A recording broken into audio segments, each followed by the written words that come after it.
29 movie review. చాలా కాలం అయింది ఒక మంచి లవ్ స్టోరీ చూసి. నెట్‌ఫ్లిక్స్‌లో 29 అనే లవ్ స్టోరీ స్ట్రీమ్ అవుతుందని తెలిసి, రివ్యూస్ కూడా బాగా ఉండేసరికి ట్రై చేద్దామని సినిమా చూసా. నాకైతే సినిమా నచ్చింది. అలా అని తోపు లవ్ స్టోరీ, బెస్ట్ మూవీ అని కాదు.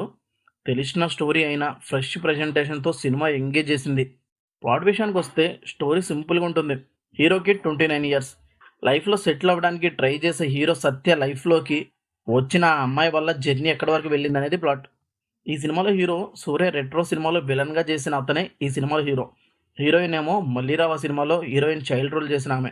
హీరో, హీరోయిన్ పర్ఫార్మెన్స్ చాలా న్యాచురల్‌గా ఉంది. ఇద్దరు మాత్రం చాలా బాగా యాక్ట్ చేశారు. హీరోయిన్‌ని చాలా పద్ధతిగా చూపించారు. హీరో క్యారెక్టరైజేషన్ కూడా చాలా బాగుంది. హీరో, హీరోయిన్ మధ్య కెమిస్ట్రీ చాలా బాగా వర్కౌట్ అయింది. సినిమాలో అన్నిటికన్నా నాకు బాగా నచ్చింది మాత్రం మ్యూజిక్. ఎమోషనల్ సీన్స్‌లో మ్యూజిక్ మాత్రం నెక్స్ట్ లెవెల్ అనిపించింది. ఎమోషన్ సీన్స్ చాలా బాగా ఎలివేట్ చేసింది మ్యూజిక్. ఎమోషనల్ సీన్స్ కూడా చాలా న్యాచురల్‌గా ఉంటాయి. ఇక సినిమాలో నెగెటివ్స్ అనిపించింది. తెలుగు డబ్బింగ్ కొన్ని చోట్ల బాగుంది, కొన్ని చోట్ల బాలేదు. అలాగే సినిమా కొంచెం స్లోగా అనిపించింది. ఇవి తప్పించి నెగెటివ్స్ అయితే ఏమనిపించలేదు నాకు.